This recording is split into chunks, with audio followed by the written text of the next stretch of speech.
How is everybody today? So far, so good. So far, so good. Good. I have video. That's a plus. Hey, it's a new day. Where are Mark's got you? video. Hi, Mark. Oh, there Howdy. you are.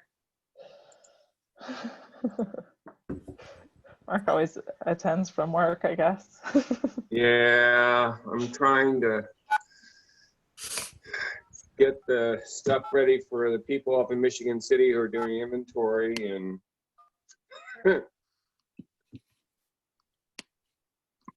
busy day. Okay. Few more minutes before we'll meet our lane mates. We'll see who else joins. Hey, I got an inflatable kayak and test drove it. Inflatable kayak, huh? How'd it Yeah. go? It goes kind of like this. Yeah. And it's a little pokier than a regular kayak, but I think that if somebody's going to be parking their butt in it to swim along, for me to swim alongside, slow is okay. So maybe it'll be less discouraging. Right, yeah. I think But, it's just when the wind picks up, that's when those things yeah, can take off. yeah. Well, I got a double so that I can ride in it with my daughter, and I'm hoping that she'll paddle for me because she really can paddle well, and she can do stand-up paddle and everything. Nice. But then if she gets sick of it, I can climb in and we can get where we're going. Nice. Good thinking.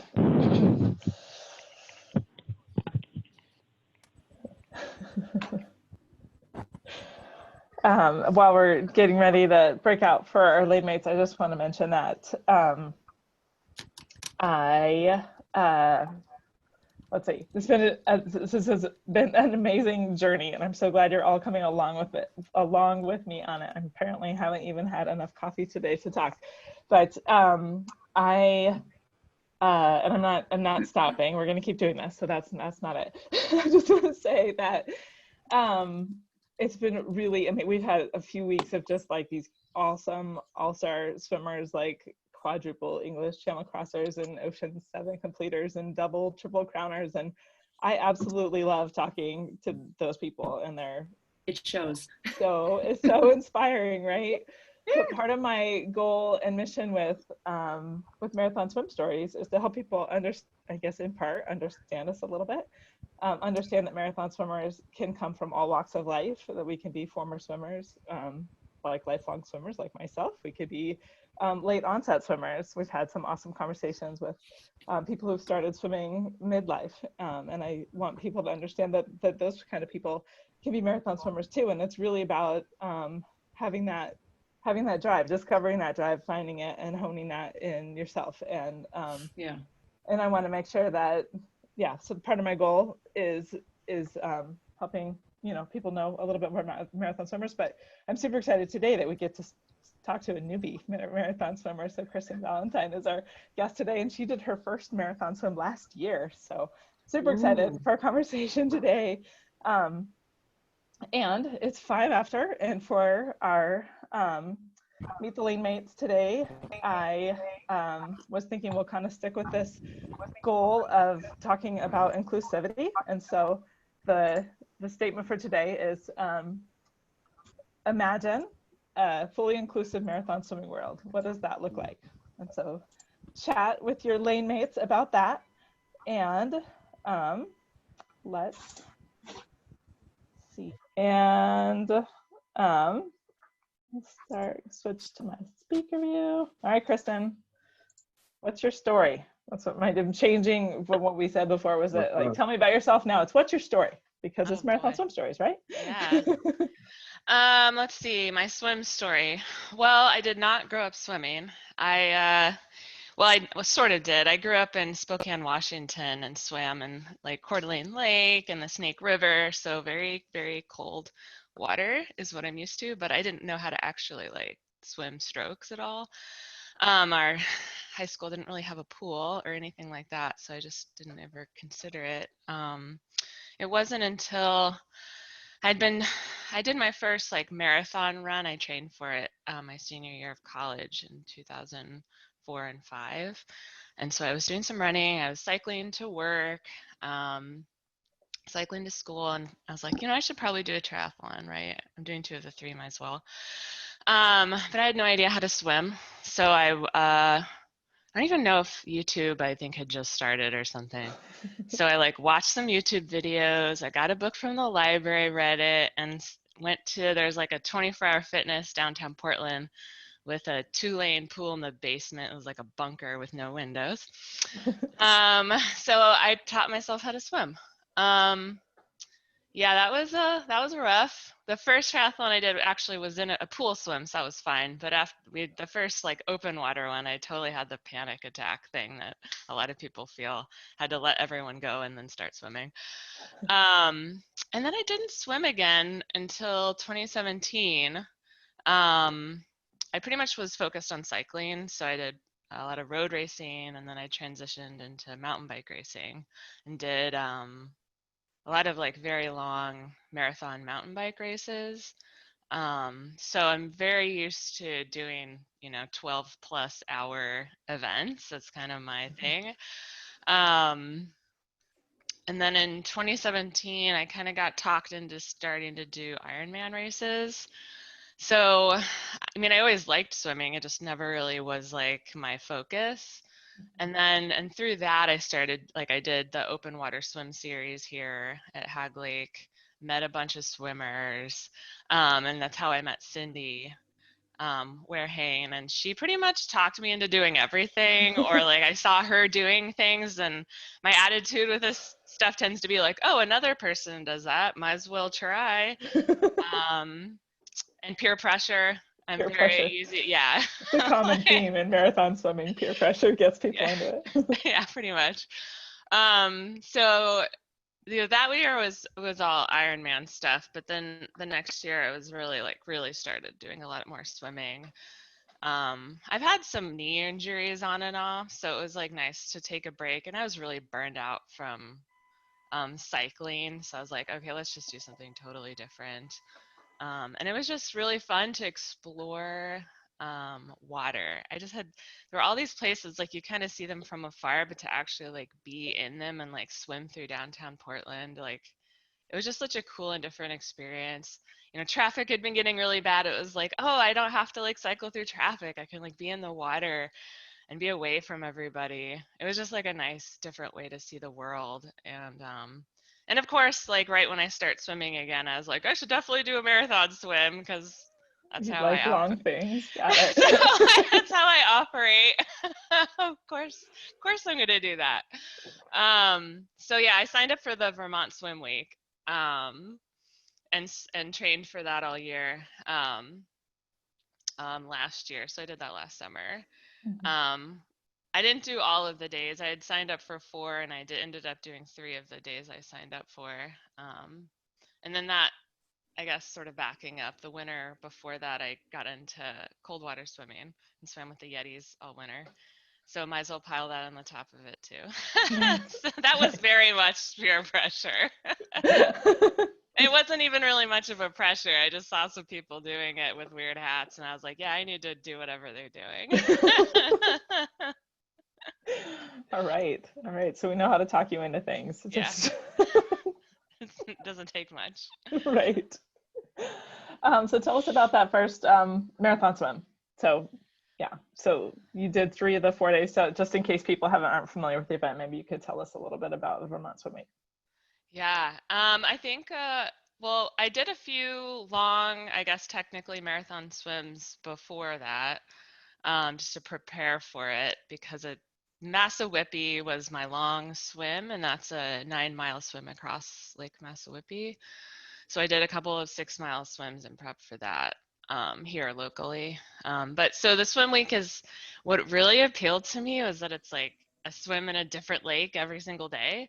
And I heard that it was just like a small group of people, very much, like sounded more like an adventure to me. And also just being casual. I'm not fast, so just like a casual, fun, explore different places swim sounded so perfect. And honestly, I'm a West Coast person, so like I'd never even been to New England before. So like, yeah, let's get in a car, let's fly to Boston, drive to Vermont, like see everything. It just sounded fun. So it's a lot of like, yeah, so Massawippi was 9, so that was the longer one. I'm blanking on all the names of all the lakes, but Which ones are the ones you did? I am not going to remember the names I of the remember, so lakes. you did Massawippi, and I remember seeing you at Echo. What was Yeah, the I other did one? Echo. What did it look like? Yeah, I just remember I did like the second, third, and then I was signed up for Memphremagog, Magog, but I kind of gave myself like an injury during Massawippi. No big surprise there. Yeah. So I did not swim that. My kayak support person, we just switched, and I did support, and he swam that one, which was 6 miles. Mhm. And then I did do the next day, but it was a shorter one, and I kind of regretted it slightly Mhm. because like, yeah, my arm ended up hurting quite a bit. But Oh. on my days off, I still went to the other lakes. I was like, I could swim for 10 minutes. I just have to swim in this lake. Yeah. I just wanted to be there. And it Yeah. was just so beautiful. I do have a tendency to like look around a lot while I'm swimming. So like I'll be in a race and I'll be like, did you guys see that rainbow and that bird and the water was really pretty on the water? And everyone's like, no, I didn't. We were racing. Why did you? So yeah, that's how I swim. That's good. You're appreciating it. I love it. That's awesome. How do you describe the feeling? So you've done some 6 mile swims leading up to 9. How did it feel? Okay, there was an injury, but how did it feel to finish that 9 mile swim? I guess so. This is gonna sound really weird, but to me, like events it took me 5.5 hours, and like that's not a super long event for me, but I felt like I was pretty well prepared. So I always think of these events, it's almost like you're writing your own story. Like you've done all this work, and then the swim is like the sort of cherry on the top where you're already prepared, like you've done all the things, and like you just get to like celebrate all the work that you've done. So, I mean, there were hard parts. It wasn't like all easy or anything, but like that end, God, you just keep thinking, is that the end? No. Is that the end? No. I was warned of this, and yet still. Yeah. So it was like, it felt really good. Like, okay, this chapter is like closed, like, and now what's next? Like you have that, it's still like, you're still thinking about it. Like when you end, like you finish a book, like it's still in your head, but you're also wondering what the next thing is. So that's how that felt to me. I like that description. You mentioned there were some hard parts. How do you deal with those hard situations? A little bit of whining, a little bit of crying. No. I've experienced a lot of really sort of hard races. Mostly I think about mountain biking, like you have to concentrate for many, many hours, because if you start daydreaming, you will crash and hurt yourself. So you have to like really focus. And I've had lots of crashes, flat tires, I've hit my face on rocks, like all the things. It's all happened. So I'm used to like, okay, this has happened. What's the next step? Like what's the next thing I need to do to keep moving forward?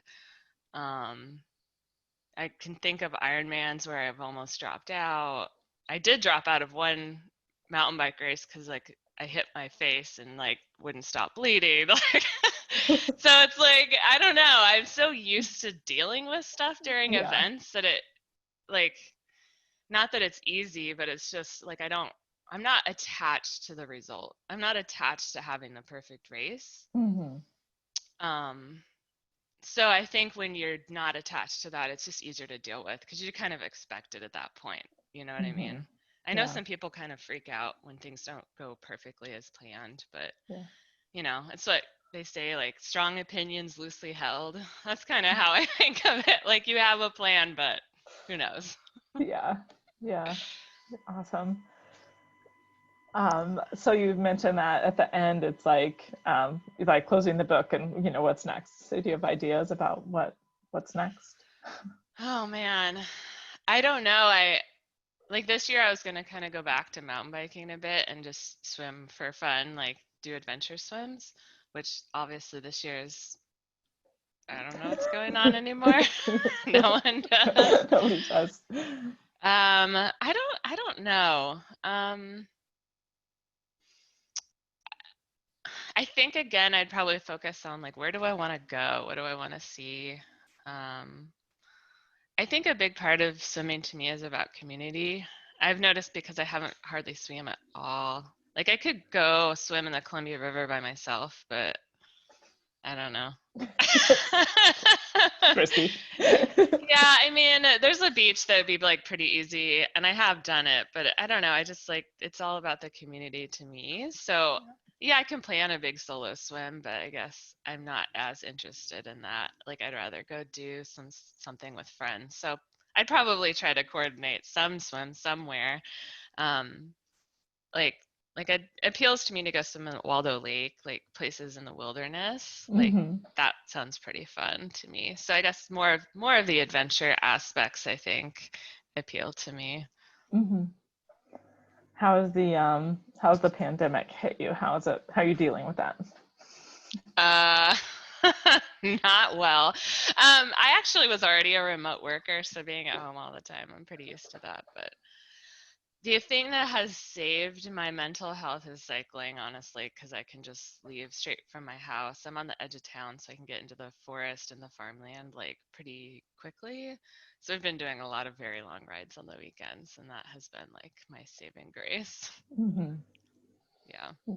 How does that so kind of like mentally, like you've talked about, you have this kind of propensity to like long things and enduring and rock your face on a rock and no big deal. Like how do you kind of describe that, like adaptability, or like how do you kind of describe that? Yeah, I guess I think of a lot of it as like being able to sort of focus on one thing at a time and try to just keep driving forward. So with all of this, I just keep thinking like, just focus on tomorrow, today. Like, don't think too much about 4 months from now, because like, who knows what's going to happen. So yeah, I never really thought of it like a really long event, but it kind of is one, because I mean, I'm glad that my whole plan for this year was going to be like keep it local, like do local races. So this kind of worked out. although, although the local races are canceled, but Right. yeah, I don't know. I guess it's kind of nice to take a break from planning big things and just like do smaller things. So I'm trying to like, what kind of local adventures can I have? But yeah, I don't know. I just keep thinking like, just take it one day at a time. Although that's kind of a double-edged sword, because it's just easy to do what's easy, and then you keep doing the same thing over and over again, and it gets really boring. So I do have to like do a little bit of planning. Yeah, I can empathize with that for sure. Is there a favorite place that you have that you like to swim? I don't know that I have a favorite place. Locally, I would say like some of my fondest memories are last spring swimming at Hag Lake, and like we would go out there early on like a drizzly day, and there's like mist coming off the water, and there isn't really anyone there because it's kind of cold and the water's still in the 50s. um it can feel really magical out there, especially like there's some little coves you can swim into where you're kind of like swimming under trees and stuff. Like it's pretty cool. Yeah. Awesome. Is there any particular that you participated in that you really enjoyed? Any what? So, a particular swimming event that you've participated in that you really enjoyed? I mean, I haven't really done very many. Mm-hmm. It was actually really interesting for me to see. I helped Cindy do her Savi Island swim, so I was a kayak support and on the sailboat.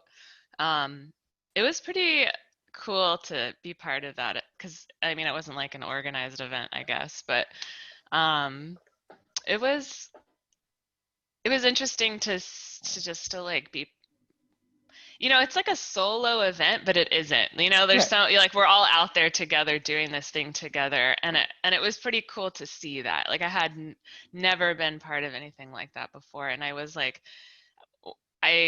me and DJ kind of switched off. Like he had been helping during the day and I came on like right as night was falling. So I jumped right into the kayak at night. I couldn't see anything. Probably should have worn my glasses. Yeah, that was a really fun adventure, and it was just really cool to be a part of like someone's big event, big thing that they'd been thinking about and planning for so long. Yeah, that was fun. Yeah, can you describe what that role was like in supporting somebody? Yeah. I was a little like unsure because I hadn't supported someone on such a long event before, but you kind of realize like how important your role is. You know, it's as the person like doing the thing, like doing the swim, you know, like I think, you know, like all the focus is on you and like what you're doing, but I realized like what I realized doing that was like, well, actually, like the kayaker makes a lot of decisions for the swimmer and is just as important, especially like, you know, when she was starting to like thinking about pulling out and trying to like motivate her to keep going and like choosing what feeds and when and all this other stuff. Like I was like, wow, I didn't realize like how important that role is. Especially at night, because like they can't see anything, you can't see anything, so you're like really like, because there are a bunch of pylons and stuff in the water, so making sure we were safe. And it was just really cool to see. We went by all these houseboats and there are all these people that came out and were ringing bells and yelling for her. It was just like a really fun thing to be a part of. Yeah, it sounds like it. I get goosebumps just thinking about it. Yeah. Talk about, so you kind of talked a little bit about things maybe you hadn't finished, like in Ironman world or mountain bikes or whatever, that you've had to pull out of things. But anything, it doesn't have to be swimming specifically, but can you tell us some of the learnings you've had from things that you've had to pull out of, other than when your face was bleeding? Yeah. I've pulled out a lot of things. It seems like more recently, I think, because now I'm a little smarter and I don't stick with things when I really shouldn't. Yeah. Well, I can talk about a couple things. One was actually, I didn't pull out of it, although I did stop for 45 minutes. Yeah, I did. It was my first marathon mountain bike event. I was just like not super prepared for that. I didn't have a watch or any kind of, I was like, I'm going to be anti-technology and like not keep track of where I am in this race. So like I mistimed nutrition and sort of ran out of water like sort of a couple hours before a stop. So I ended up having to fill my bottle with like creek water and was like trying not to drink it because I was like, I hope I don't die if I drink that. It was like fresh melt, so I was like, it's probably okay. So then I didn't eat because I wasn't drinking. You know, I got crazy because I was so like no sugar in the system whatsoever. So then I finally stopped at the aid station. Was like, I think I have to be done with this. Like I thought I was almost done, and it turned out I still had like 40 more miles to ride. And I sat there for like 45 minutes, and then finally I was like, you know, I think it'd be faster to ride back than to wait for someone to come pick me up. So I just rode back. Like I finished it. And I was like, you know, I'm a lot stronger than I thought I was. Like, sure, I had to stop for a while, but because I had been so sort of aggro about racing for so many years that I was like, you know, it's fine to just stop. Just take a rest. Like, if you have to do that, that's fine. You can keep going after that. I think that was it was like an ego blow more than anything, having to stop and then realize, like, that's fine. Yeah. Like, no one cares. Like, and even like, I think I took a picture and posted on Instagram while I was at the rest stop, which was weird. Not sure what that was about. But yeah, I think it was a huge lesson. Like it was a ego blow, and that's really mostly what it was. Once I had enough food and water in my system, I was fine to keep riding. And I think like further down the line when I was swimming, actually, like I was gonna swim around Ross Island, which would have been my like 6 mile swim. So the first attempt, we started wading in, and the water was much colder than we thought it was going to be. It was like 53 or 54, and it was going to be like a 3 or 4 hour swim. And like, it was me and Cindy and Sandy and DJ, and we were dragging an extra paddleboard just in case. And by we, I mean Cindy was dragging it because I'm way slower than her. She was still faster. But we got in and we looked at each other like, this is gold. And about an hour and a half in, like the water kept getting cold and warm and cold and warm, and like it was just like you could never just sink into the cold, you know? You're just constantly like being shot with ice water. Interesting. And if it had just been cold, would have been fine with it, but I couldn't deal with it. I couldn't mentally deal with that. And so finally I was like, I got to get out. I'm too cold. I have to get out. So I got on the paddleboard. I didn't even shiver. Like, I was warm instantly. So I think I learned like that it was mental. I wasn't really that cold. If I had just stuck with it, I think I could have like kept going. Maybe not finished it, but at least like put in another hour. Yeah, there's lots of lessons around cold water for me. That is for sure. Tell us about one of them. Well, I mean, I think similarly, like I did a Hag Lake swim when it was like 52 or something. And I was with 2 very experienced cold water swimmers. So like on the way out, it's like, I got this. I'm good. You know, like I think Rigel picked up found like a bag with like a sandwich in it floating in the water. You know, like we were just doing weird stuff in the water. We didn't have any support, so no like warm feeds or anything, which was in hindsight a mistake. So we get out like an hour, and all of a sudden I'm like shaking in the water. And it just triggered like complete panic. And I was like, we're out an hour. There's no out. Like, you have to swim back. There's nothing you can do about this. And I just completely freaked out. And I was like, I got to go back. And just started like sprinting back and swam as hard as I could for like an hour. And they're like, are you okay? You know, like, what's going on here? You know, because they're not cold at all. And about, I don't know, 100 yards from shore, I kind of stop. And Margot comes up behind me and she's like, are you okay? And I'm like, well, I've been like swimming as hard as I can for the last 45 minutes or so, and I'm not cold anymore. So yeah, that was, yeah, it's cold water definitely induces panic. And it's like, to me, that is like the hardest challenge, is to sort of talk yourself out of it. You're fine. It's okay. Like, just, I don't know, do some sprints. You'll be fine. Right. Yeah. Yeah, and I got out of it, and I don't know, shivered for like a minute. Yeah, but it's, you know, the panic, I mean, I can imagine unsupported. Like, yeah, that's scary. Yeah. Tell us some advice for an aspiring marathon swimmer. This is advice also for myself. Do your PT. That's a good one. Sue, I'm still doing those exercises you said I should do in Vermont week. Well, sometimes. Not as often as I should be. Yeah, prehab, it's an important thing. Let's see, other advice.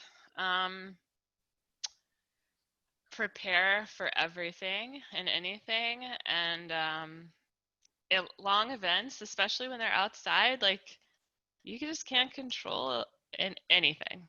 You know, like, once you're out there, what happens. So you just have to let go. I mean, weather happens, you know, like, I don't know, boats go by and cause waves and rain and wind. I mean, it's interesting in Ironman, people really like to want races that have perfect weather and they're flat, and like, it's like, they go swim in a pool, you know, like, yeah. Or like go ride your bike on a trainer, you know, like, if you're outside, it's just going to be outside of your control. The longer the event is, the more outside of your control it is. So I think you have to like prepare for everything as much as you can. And I that really helps, like prepare for things going wrong. But then once you're out there, you just have to be ready for it and be okay with it. Yeah. I thought you had good advice too, to stop and look around. Yeah. Good advice. And look Enjoy. at the rainbows. Yeah, exactly. Whose marathon swim story do you want to hear? You know, I did have someone in mind, but we were talking about the inclusivity. One thing I notice with small communities, or with like actually even hiring, is like you always recommend people you know, and that can cause like you keep kind of being in the same community because it's all people you know. So I like maybe reaching out to people totally outside of the community that of people could be like a good option to bring in different faces. Mm-hmm. So I don't have anyone in particular. I mean, I one person I think is really interesting to talk to is Jessica Curis. She's got lots of fun stories. She does events, but she does lots of fun adventures on her own too, which I think. We went and swam in a caldera last summer, Nice. which was really, really fun. I was like, what does that smell? It's like, oh yeah, I'm in like swimming in a volcano. Wow. Yeah. Sounds awesome. Cool. Thank you for your time today, Kristin. It was really awesome to hear from you. Yeah. I would join you more, but it's 5:30 in the morning. Like I said, I did not grow up swimming. This early is like not, I'm not used to it. Not for everybody. Awesome, you guys. Well, everybody have a great day. And Thursday we're chatting with Maura Hughes. So I'll talk to you all later. Thank Bye. you. Thanks for having me. Thanks, Yeah, Kristin. thanks for being here. Shannon. Bye, everyone. Bye. Bye. That was great. Very Thank you. interesting presentation today. I enjoyed it. Thank you. Yeah.